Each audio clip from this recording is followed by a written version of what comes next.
All right, I'm back in plenary session, joined by Professor Jacob Russell from Rutgers Law. Jacob Russell is a second-time participant on plenary session. Some astute listeners of plenary session noticed that I got excited when I talked to Jacob Russell. When I get excited, I make a classic moderator mistake, which is I don't let the guest talk. But they were good to inform me of my mistake, so we're going to make up for it. And in addition to that, we're going to talk about some new material because a lot has happened. Professor Russell, it's a pleasure to have you back. Thanks. It sounds like a dubious distinction to be back a second time, but I'll take it. You never know what'll happen to you just for being on this podcast.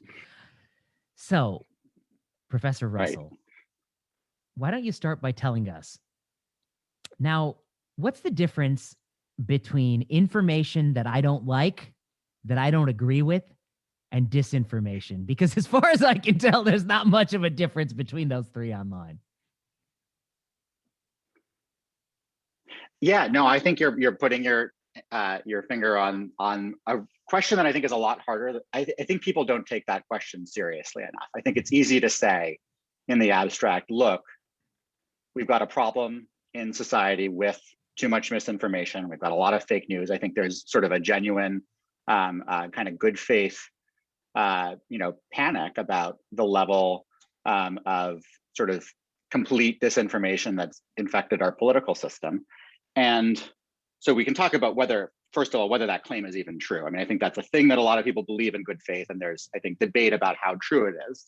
But even if you've decided it's true, then you face this question of, well, what are we going to do about it? And I think that's a much harder problem than people give credit to. And it's arguably such a hard problem, that it almost, the problem could be so hard to solve that it would caution against almost any solution to it, exactly because of the problem of labeling, of where you draw that line. I mean, I think there are some really easy cases. There are some things where it's clear that someone, a Russian bot spewing misinformation about the number of deaths due to COVID or about the IFR or whatever, where it's clearly a bad actor with information that is way outside the norm. Sure, there's very few people are going to defend that.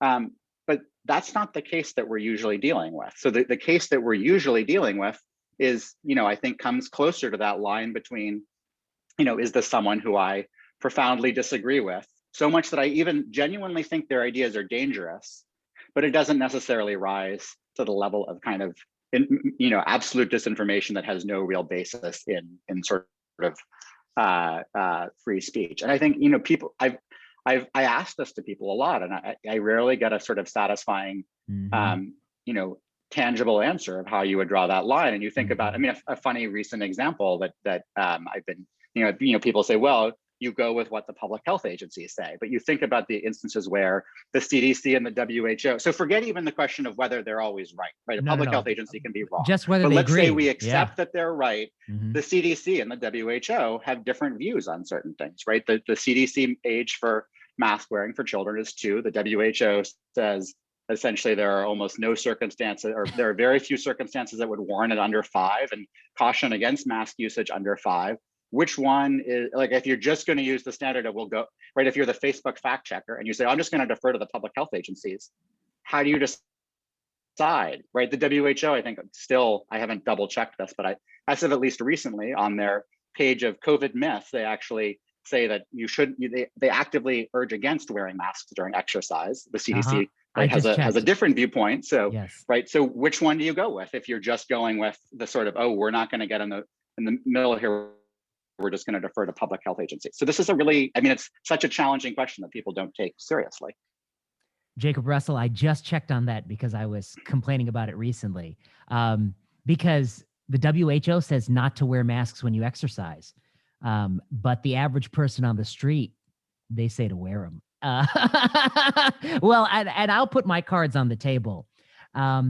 There is not a shred of plausible evidence that they will do anything when you go for a long run in the San Francisco sea breeze, whether you wear it or don't wear it. That's not the place that it's going to get the mileage out of that mask. But it's become a religion. And where religion goes, so too goes disinformation and claims of disinformation. I want to talk about it a little bit more. When I look at Twitter, I get told often that I'm a I'm somebody who has put out disinformation. But then I saw this person use that word over and over again to the point where I was like, this person's got no credibility at all. It's a problem. Let me talk about something related to that. See what you think about this. As you know, I had Satan himself, John Ioannidis, back on this podcast for part 2. We met in a park in Menlo Park, and we recorded it face to face as dialogue once occurred. And there were some people, like real people, not nameless, faceless trolls, but actual journalists, academics, who said, without listening to the podcast, that it was wrong for me to give him a quote platform. And by the way, in case you're wondering what that platform is, that's Plenary Session. We'll be saying the same about us in a few minutes. So. As if this shitty podcast is like some magical. It's like being on fucking 60 Minutes. Get the hell out of here! It's not a platform. It's a tiny hobbyist podcast with a niche following. That's one. Two, no one's supposed to talk to this guy. We got to send him to Elba. No one's supposed to talk to this guy for the rest of his career. And remind me, what was the transgression? What was the transgression? That he plugged an IFR estimate that people don't like, but may ultimately be within the range of plausible IFR estimates. I find it crazy. But anyway, so my thought is, it's related. It's related to this giving labels to things that are pejorative, that simply mean we disagree or don't like, and truncating with whom you can converse because they have opinions that you don't like. It's not a good recipe for dialogue, for discourse. What do you think about this? That we're not going to interact with people who are bad. Yeah, no, and as we talked about before, that was sort of the moment back when you wrote your op-ed, April or March, sort of defending his op-ed, which has been, badly taken out of context, I think, but that's a sort of separate question. Uh-huh. It's one of the things that sort of got me interested in this, because I think you can say, like, let's take sort of the worst case version of the critique of Ioannidis for granted. So let's say we think that everything about his work has been completely shoddy and he's been completely wrong, right? We could, there's plenty of arguments against it, but let's assume that's the case, right? Does that rise to the level that someone shouldn't be allowed to either, appear on your podcast, or should be marked as misinformation if they appear, right? He had videos taken down from YouTube, right? Should they be as misinformation, or should they, not be quoted as much? Should their op-eds not run? Right. And I it seems to me that even if you thought his science here was shoddy, there are a lot of things that would caution you against it, right? This is someone who has direct expertise in the relevant field, a long-standing career, a long track record, right? A lot of citations to their name, right? Does that mean that we should always defer to them? No. But with that caution against sort of a knee-jerk silencing of them, right, and then there's the whole debate about what silencing means. Let's talk about that. Let's talk about that. It seems to me that someone who has that degree of record and that degree of consistency, even if they're making a bad argument, has some degree of, there needs to be some amount of engagement with it. And I differentiate between people who say, who just respond, oh, I stopped listening to him in March when he wrote an op-ed that I didn't read that I know I disagreed with. Right? I think that's not a legitimate. That's sort of not in the bounds, especially if you're a scientist, right? If you're a casual observer, whatever. But if you're an academic, you should at least read the thing you disagree with. So I would differentiate very strongly between that and between people who have raised substantive critiques of his work and have written arguments against him and have said, right, the people who every single time he publishes a paper, do a long explanation of why they disagree with it, right? That at least is engaging with the substance of it. And, it would not be, for me, it would be maybe, you can weigh in on who's right or who's wrong, but sort of just saying, well, he wrote one piece, it proves that he's a charlatan. Now, none of his academic career matters at all. We don't need to listen to him. Seems problematic, and maybe seems different to me than, he often in conversations will get sort of grouped together with some of the other people who early on made very strong predictions that COVID wasn't going to be a big deal. So the one that is famous in law is Richard Epstein, law professor at Chicago, who said, who made a very specific prediction. And I think it was 5,000 deaths. And yes. it And was he like, was and he's a law off. professor. He has no relevant expertise, right? He also, unlike made a actual numerical prediction that turned out to be off the mark, and it's not his domain. I mean, it's not even like sort of close to his domain. No, it's not close. And he wasn't speaking on something that in some way implicates law and policy. He was making an epidemiological prediction that he had no qualification to make. And it strikes me that that's the line. That's why Ioannidis is such a different case that I think it's become very, I'm almost afraid to talk about it because I think it's become one of those litmus tests that like you've written them off or you haven't. But that to me strikes me as a very bizarre and problematic place to begin a conversation when you're talking about someone like him. I don't mean that people like him should always be listened to or that you should listen to someone based on their credentials or titles, but that I also think with him in particular, there's a degree of consistency, and I think your interviews with him have brought this out. There's a degree of consistency between what he said and his entire career, right? That one of the things, and you could say maybe this was not communicated in his early Stat News op-ed, but it was because it was in the title and it was in the first paragraph and it was repeated about 10 times. But what he said multiple times was not COVID isn't a big deal, but we need better data in order to make complicated society-wide trade-offs, which is deeply consistent with stuff he has said his whole career. And that also, I think he is, maybe a little bit of a medical, conservative or medical minimalist in a way that I think is consistent across his body of work. And so questioning the value of a very strong intervention without data is, questioning the value of extended lockdowns without better evidence is no different from questioning other kinds of interventions that he has successfully questioned in the past. So there's a kind of like track record. I mean, that's what differentiates it to me from sort of like the someone like Richard Epstein, who's talking about something he knows nothing about, that he has no qualification on, that's just him, like that doesn't need deference. Right. But someone like Ioannidis, I think at least the responses should be in the form of substantive responses, or at least having read the piece before, writing it off. I think that one of the things people don't appreciate is that literally one of the themes of his work is exactly what you're putting your finger on, which is he believes that well-intentioned, smart human beings are often seduced by the idea that man has tremendous power over his and her future, that humankind has tremendous control over our fate.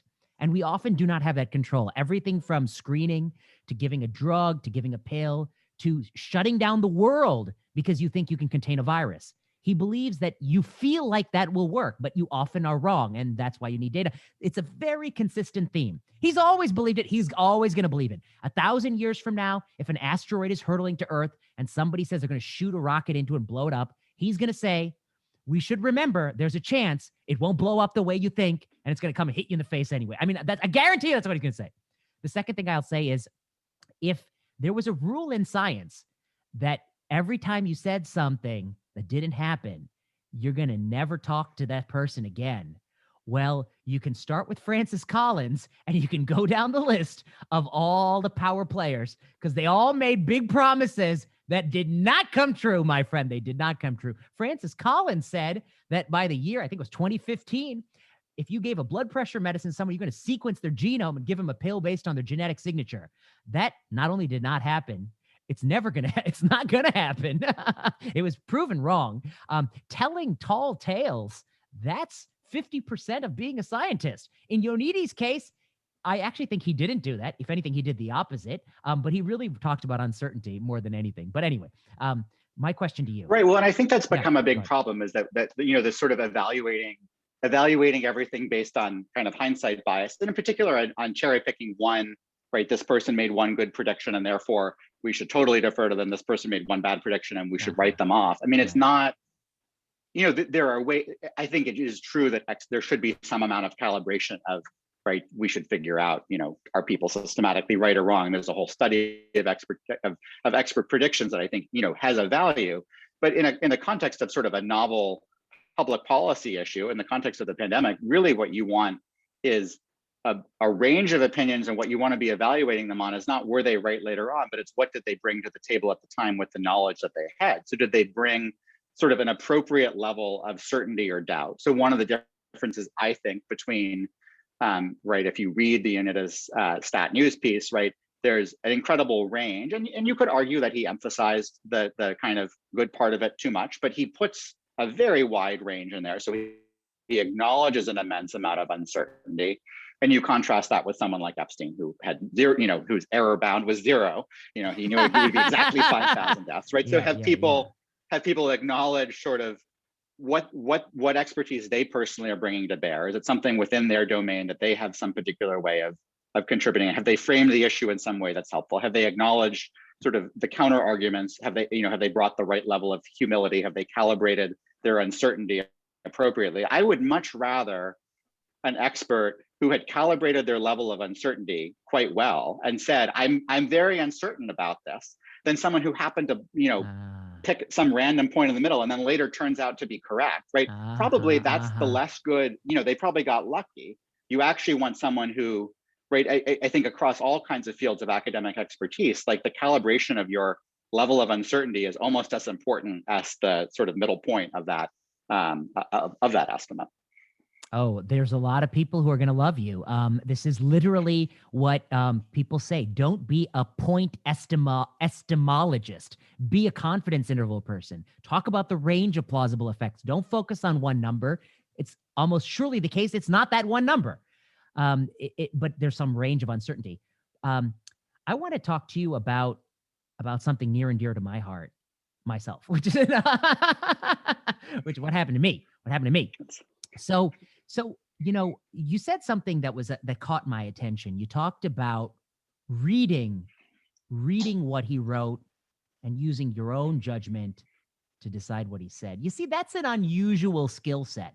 In the modern world, we don't want to read anything, especially if it's more than 128 characters or 256, whatever the hell it is. We want someone to tell you what you ought to think about something. That's where we are. That's the new academy. So I like to read things to myself. I like to read them. I like to think about them. I'm old-fashioned that way. Maybe I was meant to be born in a different era, but I'm stuck in this one, where that's not a commodity. I read the vaccine studies. I read them closely. I looked through all the preprints, all the data. I heard people talking about 95% effective. That's of course the relative risk reduction. I was interested in a different statistic, which was if you were vaccinated, completed both doses, and you went 10 days asymptomatic, what is the subsequent probability between that period of time, roughly day 40, and the final day of the study, day 180, day 200, and your chance of developing SARS-CoV-2? Because of course, it takes a while for the vaccine to kick in. And some of the people who present in the first 10 days, they caught it before they enrolled in the damn trial. Okay, so I want to know when it kicks in and you feel fine, what's the subsequent probability of infection? I calculated it for both trials. It was 99.95, no COVID, 99.92, no COVID. I looked at data on the nasal swabs in Moderna. There's a huge reduction in PCR positivity, which doesn't mean you're infectious. It just means you can find nucleotides. Okay, it's a big reduction. The absolute risk was 1 in 1,000 PCR positivity. I think it's going to diminish over time. We also know a lot of things about vaccination. Most vaccines, all but one to my knowledge, slow the spread of a disease. This is a disease that is in part spread by people who are blowing viral load, high viral load. They're spreading it. Symptomatic people spread it. When you cut those two out of the equation, you're going to slow the spread. And then the last thing is that I know a lot about what happens to antibody response in the nasal mucosa. Okay, I put it all together. I read this stuff. Early in January, I came out guns blazing. After you get vaccinated, it's over. There's none of this. We're not going to meet up. We're going to meet up. You hug your grandma. If 2 people are vaccinated, we're going to have dinner. 6 people are vaccinated, we have a dinner party. If we're vaccinated and we're having lunch at work, we're going to have lunch at work. People, I even went so far as to say the mask. The mask. What's the benefit of the mask? I think the Danish mask study shows it does not have a 50% or more reduction. Does it have a 5%? Sure. But a 5%, when you take an absolute baseline risk and push it into the ground with a vaccine, that marginal benefit is super marginal. And if you had John's philosophy and a little bit of my philosophy, you know that things people do with very tiny effect sizes often vanish in real world, the vagaries of the real world. Okay, so I came out guns blazing. I wrote my little op-ed. I tweeted about it. One of the classic rebuttals is, we don't know the risk is zero. Okay, of course. Yeah, we don't know it's zero. In fact, it's probably not zero. It's never going to be zero. There's guaranteed to be transmission. We don't know it's zero. The same person who told me we don't know it's zero, they were on Twitter advising pregnant women it's okay to get vaccinated. My point is, we don't know it's okay. There's an ongoing Pfizer trial to answer that question, proving Pfizer, they don't know. So the only time you're saying we don't know is we don't know you can hug your grandma. We do know it's safe for a pregnant woman to be vaccinated. That's actually quite different than our historical. I'm going to have an op-ed on this coming out tomorrow. Anyway, my point to you, I got a lot of pushback. A lot of it veered into, personal stupid. I mean, it's very uncalled for. I have a hypothesis. Here's my hypothesis. My hypothesis is, some people are pushing back just in a reflexive tribal way. They have not read the studies themselves. They have not thought about the issue themselves. Some of these people may even lack the tools to think about these issues because they're not in the business of reading data and making up their own mind. Their whole career is doing what other people tell them and following the herd. And I hear this word people use, contrarian. I think I don't like that word because sometimes it is the contrarian may be opposed to a lot of people, but in that huge group of people, there may only be one person who actually thought about the damn thing themselves. And the rest of the people just follow that one person because it's conservative, it's tribal, those sorts of things. Okay, so my question to you, if it's a question or not, or it's talking point, I think what I'm trying to get at is this question of even when somebody's a doctor, even when somebody's a public health expert, there is even if you're a lawyer or whatever, not every single actor in any space is somebody who independently reaches decisions themselves. In fact, I believe that the majority of actors in any space, from the academy to the street, the majority of actors are taking their decisions on the majority of choices from what other people do. Very few people make their own mind up. And the trouble is, if you are such a person, you will inevitably go against the grain on some issue. And if we have this view that all the people who defy the grain are bad people, you're really going to stifle a lot of thinking and dialogue. Okay, thoughts? So I really like the way you put that towards the end. I mean, I think there is, I think this is a general problem. And clearly, neither of us expects everyone to have read every single thing. No one could do that. But I think there's a temptation especially in academia today, to sort of you adopt a kind of tribal mentality. And I do this too. There are political convictions I hold, and so I know who my people are, and I'm content with the fact that either they've read the thing that I'm being asked to react to, or that I think they've read it because they've already decided what outcome they want from it. And then if someone asks me, "Oh, what does this paper say?" Well, I haven't read it because I know I disagree with it. And I think that's a real, that's a really problematic.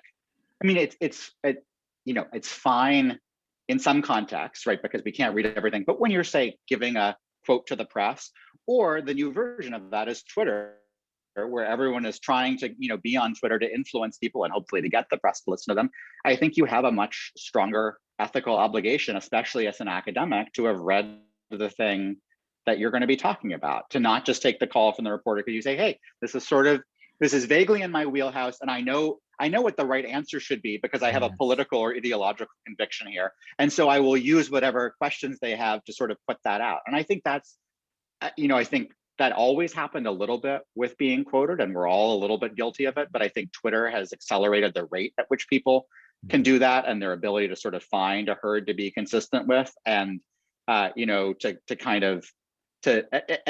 I think it's destructive in two senses. It's destructive both because it means people are kind of using their expertise to opine on something that they don't actually know anything about. They're saying, I'm an expert, even though I haven't read X, Y, Z, and I know this is true or not true. But I also think it's hollowing out within academia kind of openness and curiosity and skepticism and these kind of basic values, and turning them into, yeah, exactly as you say, it's like to have those values makes you the fringe contrarian. Like, no, it shouldn't. Like, it should be a basic tenet of academic life that we are open and curious and skeptical.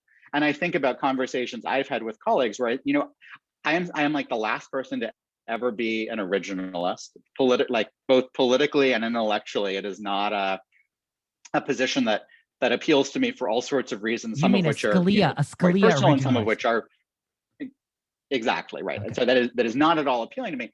But I love reading Mm-hmm. originalist. I love understanding a Scalia opinion. It's one of the interesting things you do in law school is to understand his arguments. And I really, I now sort of seek out what is the best argument for originalism, not because I plan on becoming an originalist or because I, want to switch my political convictions, but because to me, the whole point of our profession is that it affords us both the opportunity and the responsibility to be curious about those kinds of arguments. And I feel like the number of people who I now talk to who say some form of, well, I don't need to know what the best argument is because I know I disagree with that. And I think it's such a weird place that we've gotten to. And I don't know how you get out of it, but I think the more issues become politicized, the more they become binary, the more it's like, right, you like masks because you're a good person and you don't like masks, or you like that, you are skeptical of XYZ, you're skeptical. Where school closures are, I think, the ideal example of this, because that's one where we've actually seen, I think, a flip-flop, and where the people who were sort of in the left, but a year ago were already saying, or a little less than a year, but like by last summer, we're already saying, look, there's pretty good data here. We're told that they were, murderers and child killers and Trump supporters and positively Trumpian in their arguments. And of course, the consensus has changed. And what, maybe this is a question for you, but like part of the question is what changed that consensus? But the answer that gets given a lot as well, there's the science change. It seems to me that we accumulated more science, but there was pretty good evidence quite a bit earlier. And what really changed, I think, and I'd be curious if you think it's otherwise, is that I think Fauci kind of gave his blessing at some point to the idea publicly, and then it became okay for people who were on the fence, who had started to have that idea, to say it, right? It made it acceptable. And I don't mean that as a critique of Dr. Fauci, but that I think there's this way in which when we make certain people into heroes and other people into villains, there's no way to have a dialogue until, right, the hero blesses the idea, and then all the people who already sort of were on the fence or were already starting to think it then feel like they can say, look, now I've, now I can come out and agree with this standpoint. It's not so much that the science changed, but that the sort of window of what was acceptable to express, I think, expanded rapidly in the last 3 months. I agree. So, I mean, I think you're really onto something. I would say that also 3 weeks ago when I said my thing about vaccines, I literally, somebody called it disinformation. Now this week, and then a week later, when Fauci said it, Fauci said it. Now everybody's doing it. Everyone's doing it. So, but had I not gone as hard as I went initially, I think it would have been harder for, a week after my article, Julia Marcus's article came out in The Atlantic. She's a better writer than me. She's more, I think she's skilled at threading a needle on this issue. She did it very gracefully. But I had already absorbed a lot of the anger so that there was a window for her to kind of push the narrative a little bit further. Then Monica Gandhi comes, then Fauci comes, and now it's over. The tide is tipped. Same with school openings. Emily Oster, she took a lot of blows because she pushed it when people weren't pushing it. I started pushing it in September early, but I'm probably one step behind her. But it took me a while to learn. I mean, I literally had to read a lot about schools. I didn't know what do I know about schools? But the moment I saw the picture, in my own opinion, I reached the conclusion that it was a screw up. I pushed it hard. She pushed it hard. A lot of people push it hard. The more people push it hard, I think not only might you persuade other people, but you give permission to people to allow those thoughts to enter their mind. I view a lot of my work in cancer drug policy. It's not very innovative or smart. Don't tell the tenure committee that. Don't tell the promotion committee. It gives people permission to admit that some of our drugs are quite marginal. It gives them permission to admit that. And the moment you give them that permission, because you go at it hard, then a lot of people who wouldn't be in the space start voicing their opinion and pushing it. So, science always needs people who are willing to push it hard. I think John did. He paid a price because I think people were unfair. Okay, the next thing I want to say before I ask your thoughts, I think one of the challenges here with social media, and you allude to this with taking interviews you're not really comfortable doing, I think there's a distinction between wanting to be heard and having something to say. And I think something happened when I was growing up. When I was a kid, you know, people who taught me, undergrad, they taught me things, classmates, people in my generation. There was a guy I went to philosophy class with, you know, he's probably one of the most thoughtful philosophy thinkers I know. And he said, I will write something when I have a truly original idea. Um, uh, and to get a truly original idea, we would work. Like, you would go push yourself in class, read more books, practice the art of debate, practice your skills, develop your skills, make yourself better, in the hopes that someday you will have something to contribute. Something changed in the era of social media and Twitter and Facebook and posting every time, you know, you scratch your earlobe. People moved from wanting to make themselves excellent to wanting other people to think they were excellent. And those are not the same thing. And so instead of trying to do better work, to do really challenging and tightly written essays, they just wanted to get credit for, you know, some silly thing that gets credit, a meme, a video, some farce. And it's gotten so bad that there are so many people who say they have all the titles in the world. They have very little time they've spent introspectively developing their skill set to think about complex policy trade-offs. Yet they want to be heard. They want to be on CNN. They want to be in the thing. And that, to me, is a dangerous player. For all his faults, John has spent most of his life developing that skill set. You may disagree with how he comes down, but he's very, very good. And some things he's probably the world's best at some certain types of data analysis and original thinking around data. There's no one better. He's gonna, you know, he'll be back with another 20 papers to prove it if people think he's lost it. He hasn't lost it. He has a certain worldview. But there are a lot of people who are not. They have. I guess I don't know how to put it other than there's a culture of raising people in this world where people want to be famous and celebrities. They don't want to do the things that used to entail, like being excellent. Being excellent is an afterthought. Okay, your thoughts? Yeah, I guess the only thing I would wonder, and I don't know, I think you're right, but I can never tell whether it's just wanting to hear yourself heard, or if it's also, and I'm particularly thinking about academics here, you know, is it feeling like you have this sort of political obligation that I think a lot of things have become very partisan and very political issues, right? I mean, the fact that, I mean, the pandemic is a great symbol of it, because it's like sort of remarkable that concepts like herd immunity, like the thing that a phrase can become so political that you can't even use it to refer to an underlying, like forget even what it means from a policy level. You can't even say it without it being political. But you know, that mass became political. But I think that's reflective of a general way in which a lot of ideas, and I think about a lot of legal scholarship, where a lot of concepts have developed very strong partisan identities. So I think on top of the, like, yeah, you want to be quoted and you want to be heard and you want to be an influencer, but you also have, I think, a kind of like a loyalty to your herd or a loyalty to your crew. And I think some of it, I think, you know, it probably is in, you know, in good faith, in the sense that you think your side is right. I mean, I think my side is right, and like, so you're like out there like promoting your side, and if that means you've got to cut corners, right, that's the cost of playing this game. There's sort of there's no reward in writing the nuanced piece that takes a long time to write. There's no reward for it because no one's going to read it, and neither side is going to like you, right? Your tribe isn't going to like you because you didn't just support their whatever their cause is, and the other side's not going to like you because you didn't really support them. You said something in the middle. And I think about some of the I won't again name the person we're talking about, but I think some of your listeners will know who we're talking about. But there was an article about one of the more alarmist scientists who uses a fair number of alarm emojis in tweets. But there was that article of people discussing whether this was sort of good or bad science communication.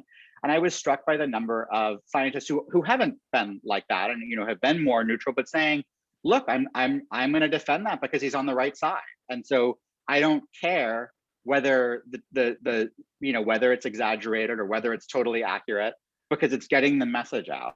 And I think that's sort of feel like I've seen the same thing elsewhere where it's like, I don't care if this work is shot. I don't care if the empirical study I'm citing in this law article is shoddy or not, because it supports my view and it gets to the right side. So I think as we sort of politicize ideas, we narrow off the incentives and the opportunity for an academic to be curious and open about it and to write the nuance thing, because writing the nuance thing, there's no glory in that, right? You're betraying your side, and it's, no one wants to hear it. So and I think as things politicize very rapidly, I think that has a really corrosive effect on people's ability to do research. I mean, you think about the number of things in COVID where, right? I mean, there are a whole bunch of reasons why losing dissent is harmful, right? Yes. You just talked about sort of the value of dissent and making certain ideas possible, about kind of the I think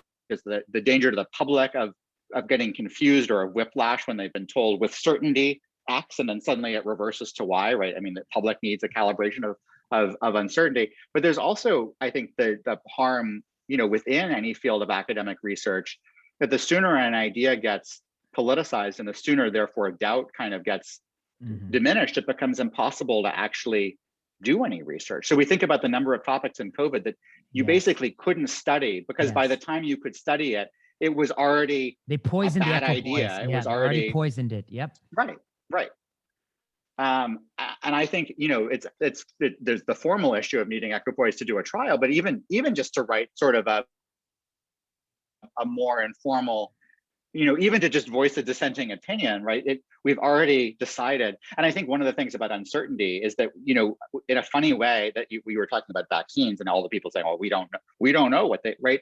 It's funny that we sort of went from a climate, I think, very early in the pandemic with of extreme certainty, where we were certain. Yes. We were certain John was wrong, even though all he was saying was, we need more data, but he was, and the number of proclamations that said, we know X, we know Y will work, we're certain Z will work, several of which, and we know this drug works, we know this drug doesn't work, a number of which turned out, of course, to be wrong and then reversed. And so we went from like complete certainty in the way we talked about things to now suddenly on the one thing where we actually have pretty good data, vaccines, we suddenly have convinced everyone that there's insane uncertainty about the vaccines and that they might do nothing. The first time where we suddenly, admit to a degree of uncertainty and where the press is, science doesn't know. I think it's literally the first time I know, that's what science kills me. Doesn't know. Science on doesn't the vaccine know. Question. It's that's remarkable. Exactly. That's the thesis of my essay tomorrow. The first time we say we don't know is we don't know vaccine slow transmission. Shut up. You do know. That's the one thing you know. The things you don't know is whether wearing the damn mask after the vaccine helps. Okay, but let me put this to you. This is my thesis. Let's see if you agree. My thesis: if you are truly an intellectual, if you're actually an honest broker of ideas, you can never really be in a political party. Here's why.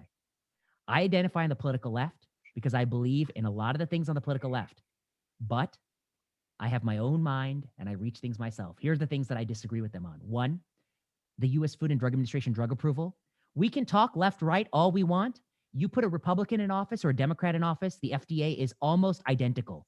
Almost identical. Everyone can tell you whatever they want to say about Steve Hahn and Gottlieb and Califf and Margaret Hamburg. They are almost identical when it comes to further lowering the bar for approval. The next thing I'll say, conflict of interest. We railed about Trump's swamp, the conflicts of interest. I agree. I found it despicable. I don't think you should work for DuPont or chemical companies and then run the EPA. When our own guy does it for the Surgeon General, I'm dead silence. Dead silence. Silence from people who were once critical. People told me, they had the guts to look me in the eye and say, he's a good person, so it won't affect him. I say, you have learned nothing about conflict of interest, damn it. The whole point is it doesn't matter how good you are susceptible. Okay, the next thing, schools. We on the left, we screwed up schools. To some degree, we may be beholden to teachers' unions, but that is a screw up. I don't know what to say. This schools thing is going to haunt the left. It's going to be very hard to overcome. Okay, the next thing I'll say that I disagree with the left a little bit on, single payer. I actually support the idea of single payer. However, I think the reality is in this political environment, there will always be people dissatisfied with healthcare. And if you immediately move to a single payer, there is only one person to blame. So even if it is suboptimal to have a public option, I think it's better because somebody can switch choices. Sometimes if all you have is Comcast, you get very angry. If you have Comcast and a few other options, you spread your anger out amongst these people. Okay, and then the last thing I'd say, where I disagree with the left very heartily, we have forgotten on the political left what this game is about. If you imagine being born somebody poor, somebody disadvantaged, a minority, imagine being born into that life. Right now, there are a number of obstacles you face in your life that somebody who's born into a higher income majority household, they do not face. Okay? Instead of going to those problems and fixing it, instead of doing that to make it better for that child, we on the political left spend inordinate amount of time looking at each other on social media for the person who used some phrase incorrectly and shaming them to get them fired. That's what we do. We're not helping the people we're supposed to help. We have forgotten who are the people you're supposed to help. Does shaming and firing one person who works in some institution who I'd never fucking heard of a minute ago, is that helping this poor person born in some in circumstances that you were not born in? We have forgotten on the left. So I think, so my point is, one cannot be a part of the party. If one is really intellectually rigorous, one must look at one's party that you agree with so much of the philosophy and say, you are all screwing this up. And every time you screw it up, you're giving the political opponent so much power because they will take your error and they will trick people into thinking that it means your whole, vision of the world is wrong. Okay, thoughts? Well, so I guess the question to me is why can't you be in a party that you disagree with? And is it because at some point the party on something, and I think schools, I think for a lot of people is an issue where all of things, it's like, it's potentially going to be the greatest policy blunder of the pandemic. It is hurting some of the most vulnerable people in our society who can't speak up for themselves. And so at some point, right, you may just say, I can't be a part of this. Of course, you then also have to think, does the other part, what's the alternative in a two-party system? What's the alternative? Do we have a real alternative? Can you participate? I mean, that's a broader conversation about our political structure. But I think there's a certain, I think it gets to this question of like, labeling and herds and how everything you've just articulated is actually completely sort of consistent with being left and being progressive and being liberal. In fact, you come to your views because you are, in part, hopefully because you're informed and reading the evidence, but you are also coming to them through the lens of being progressive and having those values. And I felt the same way since March of last year, that a lot of my views are, I think this has become a little less true, but it seemed politically unacceptable among my left peers. Even I could, say I'm more left than they are. I mean, I think in some cases it's even true, but like that, and my views weren't even about substantive, we should do X or we shouldn't do Y. It was like, we should hear both sides. We should have an open debate. We should recognize which questions are within the bounds of scientific expertise and which are actually a public policy trade-off that need to be considered more broadly. I mean, they were like not even sort of, I don't think they should have been controversial to anyone, but because they so quickly became, right, everything became so polarized and so black and white, it's just deeply ironic that views that you would hold actually because I held the views because I was concerned about sort of the systematic unfairnesses of lockdown, and I was concerned that the way the New York Times was covering the lockdown through the at-home section, which basically made lockdown seem like an extended weekend at the Hamptons, which it turns out basically was what lockdown experience was for a set of political elites who supported it, and not that way for other people, and that voice was not getting heard. And that, that's a set of views that I hold, I think, both because they're the right views, but also that come out of some progressive convictions, and that quickly it felt like you sort of get rejected and you're no longer allowed to participate in progressive left discourse because you hold those views. I mean, I think that's just a dangerous and destructive place that we're in right now. I mean, I think it's particularly hard to think about how, all of this is about how do you bring more nuance and complication, and how do you bring the right level of dissent into conversations. And, it's a hard question.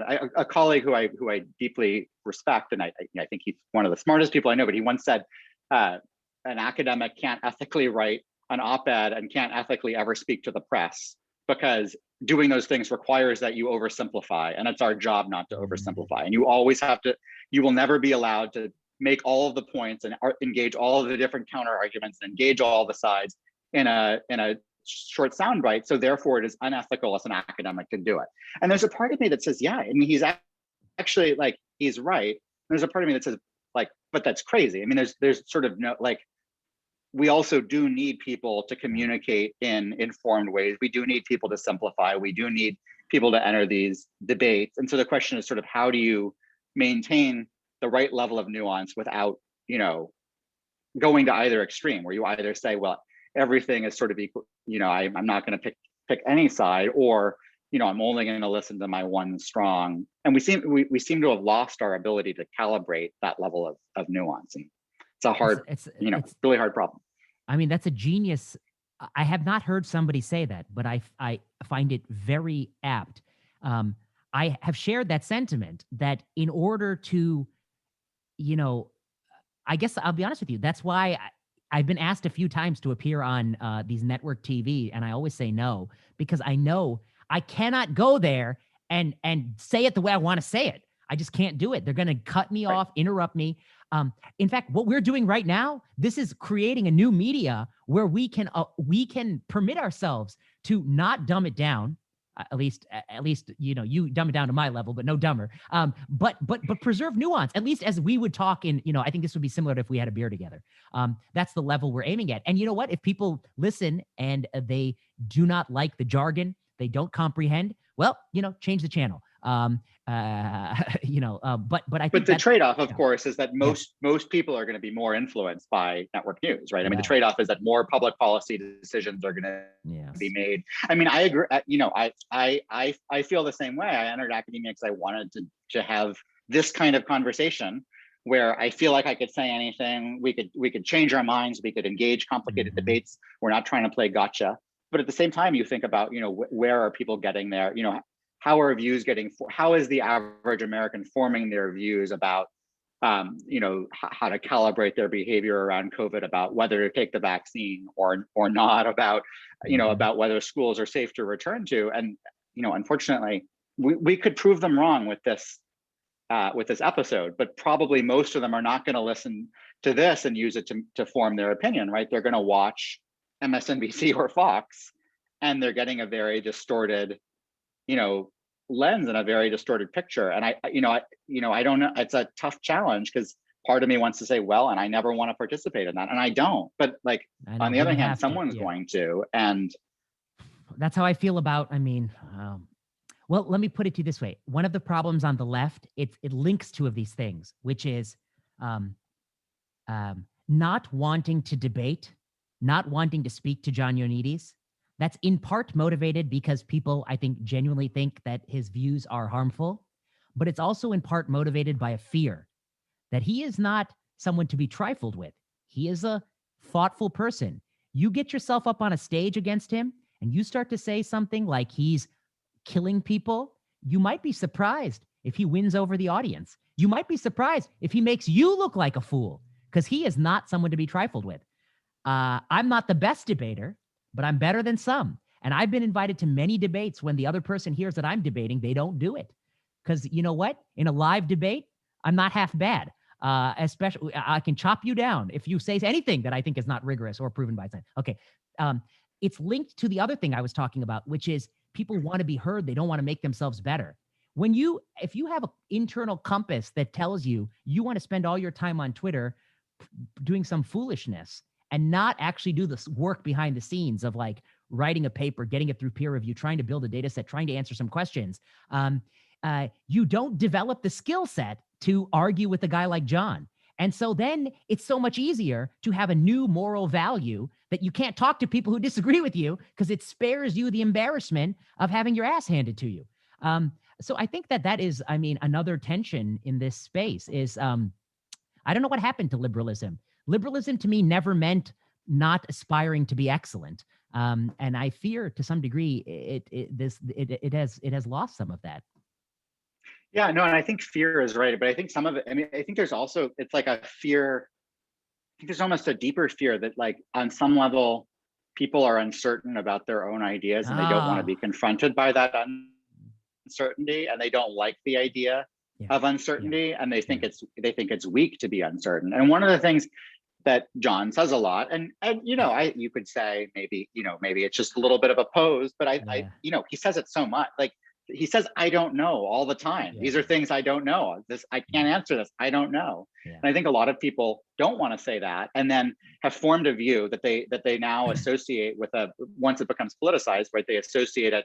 It's personal, right? It's part of their identity. It's part of their tribal mentality. It's part of a set of things and so like the idea of finding out that you might be wrong, or there might be unexamined parts of that, or there might be some weaknesses in that, is actually, I think, terrifying to people. It puts them on very shaky ground. And I think I think it's true of a lot of, it's true of academics. And I think it's also, I think a lot about the sort of the media side of things, and how, right, it's great to say, well, everyone should listen to, long podcasts and read lots of sources and, read both sides and so on. And I wish they would. And I think it's like fun, I think it's fun to read. I think it's fun to engage with people, but people also want certainty. And I think a lot of media coverage is driven by the fact that the media perceives that readers want like the certain truth, and they want it to be, they both want it to be certain, and they want it to be consistent with their political, priors. And so you have a kind of a model for coverage that's like, well, it's like the way models are covered as predictions, right? Models, instead of being covered as models, which are useful or not useful for answering certain questions or not certain questions, are covered as like crystal balls that will tell you what will happen on X date. And it's amazing that it continues to be a feature of mainstream news coverage, that we say, if this happens, this number of people, this will happen. And like a week later, it's already like wildly off the mark, and we're still doing it. But I think it feeds into a desire, or a perceived desire, of readers to not be confronted with a lot of uncertainty. People don't want to be told, we don't know about, we don't know what the answer is here. We don't know, we don't have the answer. There's, I think, a discomfort to that. And so there's a sort of selection towards people who are, who are extremely overconfident. And then you only want to hear things that confirm that opinion, because otherwise you might start to lose some of your sense of certainty. You were a reporter before you were a law professor. I'm still recovering from it. Yeah. I wanted to ask about that. So, when my vaccine thing came out, there were a number of news articles that were writing about what people should do after vaccination. And I'll tell you, I talked to a bunch of reporters. They were scared to put my opinion in print. Now, of course, 3 weeks have changed. So it went from misinformation to from Fauci's lips to God's ears. Saint Anthony of Fauci has spoken, and God himself or herself has heard. But 3 weeks ago, it was securely in the misinformation column. But I'll tell you, the reporters were very reluctant. And I told them, I'm not asking you to cover my opinion as if it's gospel, but I think people should hear that there is a range of opinions. And then I'll say another thing.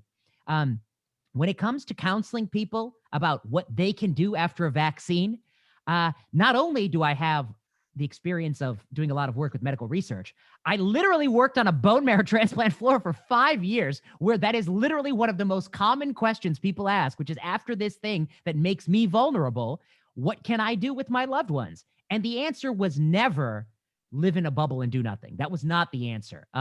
That was just not an acceptable option. It didn't make sense. I also did a lot of back of the envelope calculation to get some estimate of risk. So I would say it would be illogical for someone to say it's totally fine to wear a mask and go on a flight, if they would say it's not okay to have a dinner party with 2 vaccinated people, an unvaccinated person on a flight, because the risk is probably at least 1 order of magnitude, possibly 2 orders of magnitude higher on the flight. So people are entering into this thing where just numerically they're having internally inconsistent views. Okay, so I told these reporters they wouldn't cover me. They wouldn't cover it. And when I read the papers, I didn't hate it, but I know it didn't push as hard as it could have pushed. It should have pushed. Why do you think this happens? Why is journalism regression to the mean? Why is that happening? Yeah, so this is a great, I could spend hours, we won't spend hours, we could spend hours talking about this. And maybe I can suggest some journalists so you could have on and them. I think this is a hard question. So, like you said, I was a reporter. I was a reporter at the Wall Street Journal for a few years before law school, and I think I want to start by saying that I don't envy the task that my friends and colleagues who are still journalists have. I think covering COVID is tough for a whole bunch of reasons. So I want to acknowledge that there aren't easy answers. So I think, there's some of it as I think kind of the stuff everyone knows or says about media, that like fear sells, having, bright red warning maps all over your front page and having very negative framing and saying how many people won't take the vaccine. The articles like back in June about how many Americans wouldn't take the vaccine, like long before there was even a vaccine that had been approved, but saying it will never work.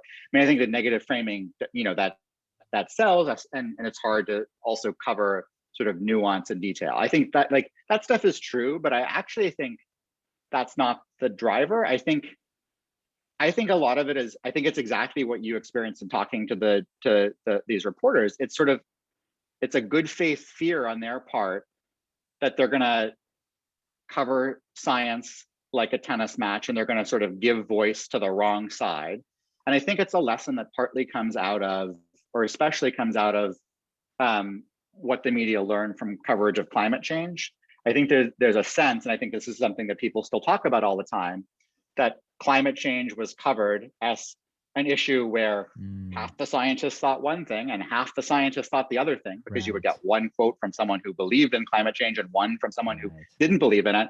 And it continued to be covered that way, decades after there was extraordinary consensus on certain facts. And so 30 years after there was consensus, you would still have the obligatory one-on-one quote. And I think a lot of people said, look, that's not how science works, and that's not really fit. That's not right. If you're going to do that, you should have 99 quotes from scientists who supported it and one from us, not one-on-one.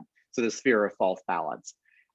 I think that the problem is that, and I think on top of that, there's also a sense that we're in this wartime situation and we should do what the public health agencies are telling us to do.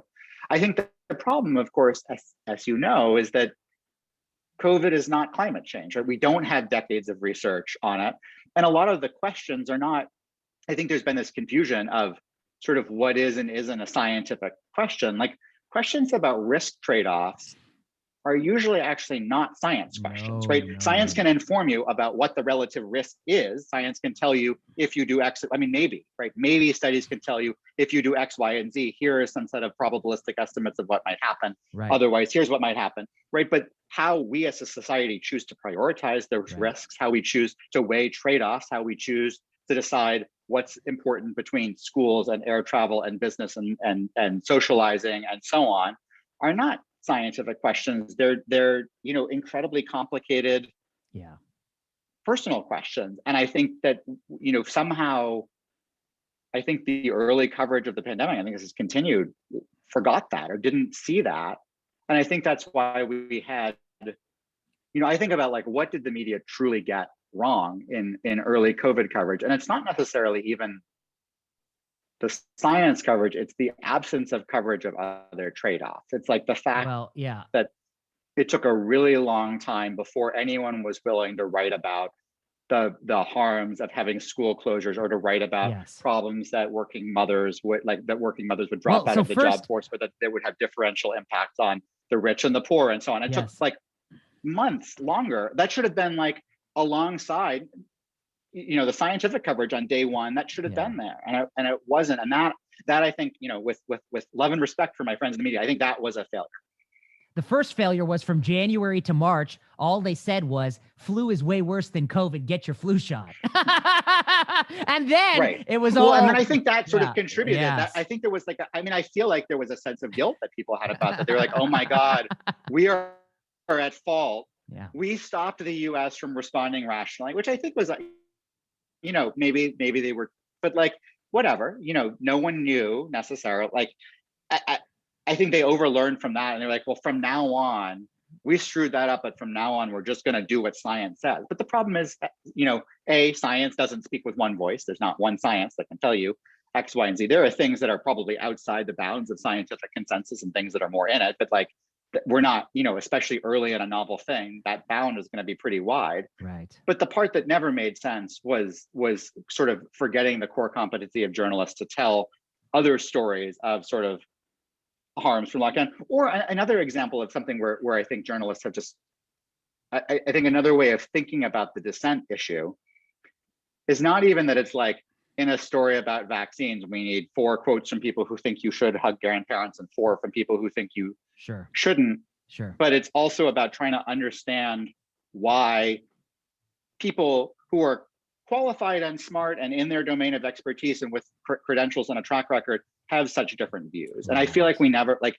coverage of the Great Barrington Declaration, like, and now, again, we're gonna lose 40 viewers here, but like the if there are any left, but the question so rapidly became like, what are their secret sources of funding and who's secretly behind this, instead of saying, or, is this right or wrong? But in a way, the interesting questions would have been, why are there some smart people who really think this? And that might have been a way.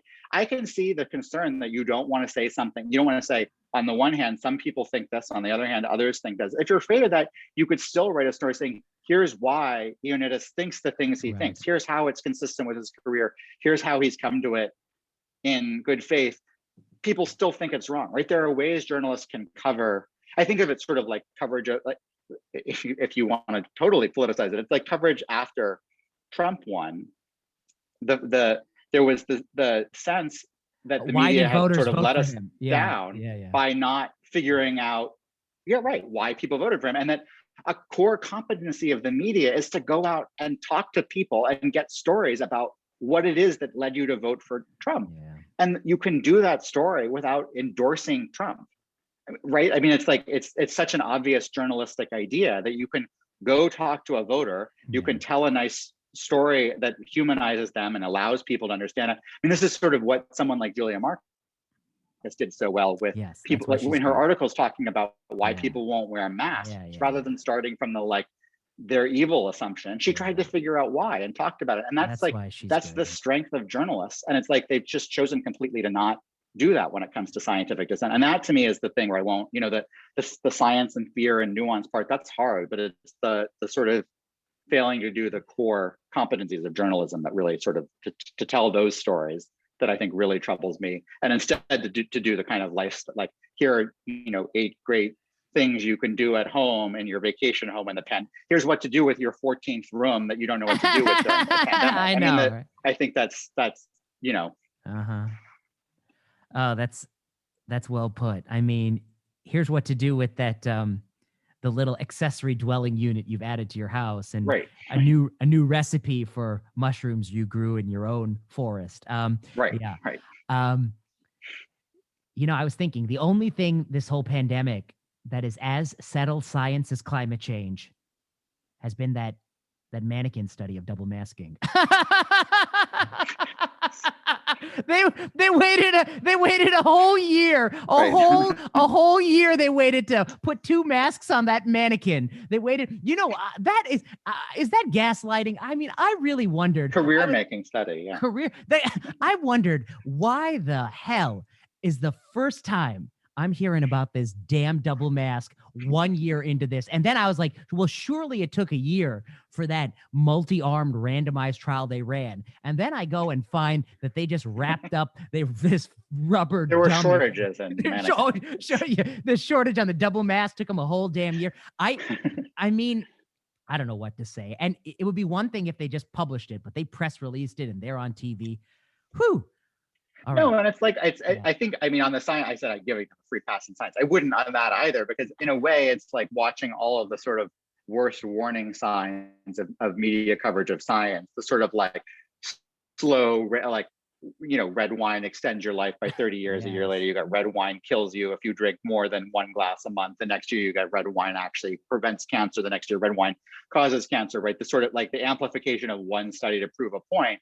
And it's sort of like the media knows better than to do that, and people still do it, but like, I feel like a lot of the sort of major print outlets had gotten a lot better in the way they would do that. And it's like, they forgot all those lessons, and now they're doing like, science, and not even caveating it. We'll say like, science says you should wear 10 masks.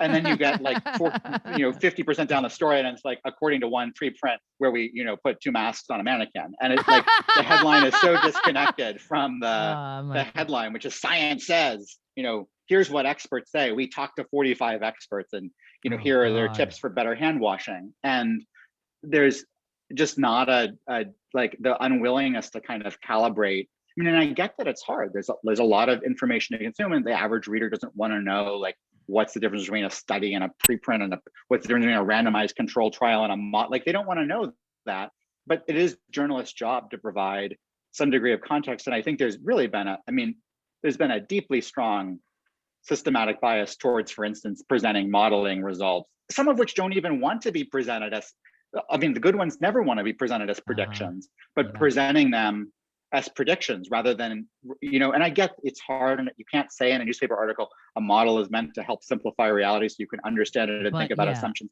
But if you're going to cover it, you can't say science says X will happen tomorrow, because that's not what the science said. Yeah, and they put it on the front of the masthead, and then there's the model, and it changes. The school's discussion was shaped by that January 24th model. It looked like bad things were coming. That literally is changing our ability to get this thing moving.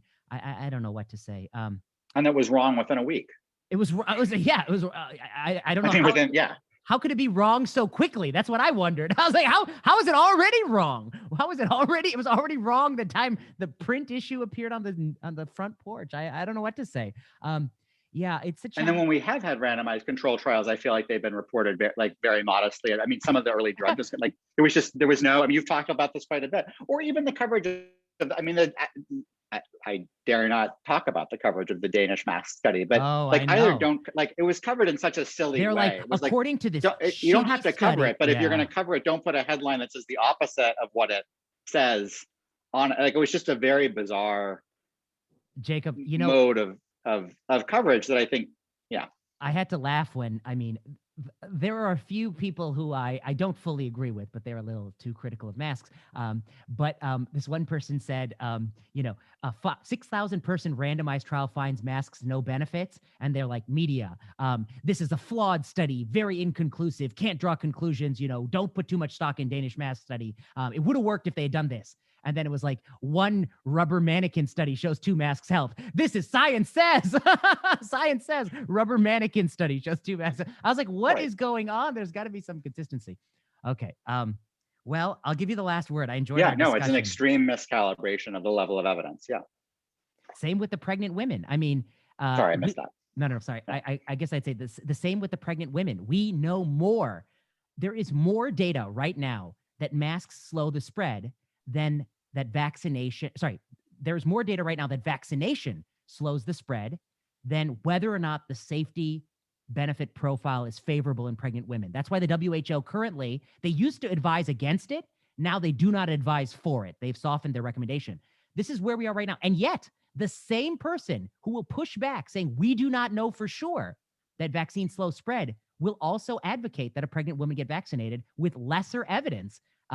That is, first, I think it's a departure from prior philosophies of medicine, where we were very reluctant to do those things to pregnant women, to give them any intervention until we had very strong safety data. It shows, to me, the lesson is that it reflects a view of the world that puts virus-related outcomes above all else. The virus is bad, ergo we don't know it stops spread. The virus is bad, ergo it's probably beneficial for pregnant women to get this. Okay, I'll give you the last thoughts. These are always my favorite discussions because, you're one of the few people who's interested where I'm interested, which is, there's the science. Yawn, the mannequin study bores me. But then there's the sociology around science. And that's what really, really I love. I love to think about. At least it's something to stay occupied with. So I'll give you the last word. Thanks for doing this. Yeah, thanks. No, I think this you've hit on a lot of the things that I agree completely. You've hit on a lot of the things that interest me. I think that the way we treat evidence and expertise is just so inconsistent. And I think when you say things like that, people often get this idea that you're anti-expertise. But actually, I think all of the things we're talking about are thinking about the proper functioning of expertise is entirely pro expertise, right? You can't be in favor of expertise if you don't think about how to use it carefully, how to calibrate levels of uncertainty correctly, about how to deal with trade-offs when you don't have, like, how do you throw it to the public, or what do you say to the public when you don't have evidence on something, right? Half the time we say absence of evidence is evidence of absence. The other half we say it's not, right? I mean, like, right. But like, actually, we need sort of better ways of communicating and thinking about that. And in particular, the one I think that disturbs me the most is sort of thinking about what areas expertise can inform on, which are many, but also what areas it can inform on but can't decide, and what are sort of trade-offs. Like the thing that sort of terrifies me most about kind of, you know, language like defer to science or just trust the experts is not just that it just kind of makes a hash out of what expertise is, because expertise is not some monolithic thing that can do that, but also that it really hollows out and narrows the public sphere and narrows the notion of public trade-offs, and the fact that these policy issues are actually collective issues that require some degree of kind of control or authority from all of us, that everyone should be weighing in on them, because questions about how we prioritize young people and how we think about risk and how we think about what acceptable levels of risk are and how we think about the importance of families or socializing, or the importance of community life, or even the importance of seeing other people's faces, which is something that kind of got knocked us off bounds, but is actually kind of part of human life and is not, right? Like, these are questions that are not purely questions of expertise. And I think it's both that the way we're sort of cavalierly referring to expertise both hollows out the role of being an expert. It makes us into imposters, and it hollows out sort of the public's view or ability to kind of participate in these really important questions. Jacob Russell, thank you so much for doing this. And folks who like this should check out the podcast and support us on Patreon and listen to us on iTunes. Thanks, Jacob.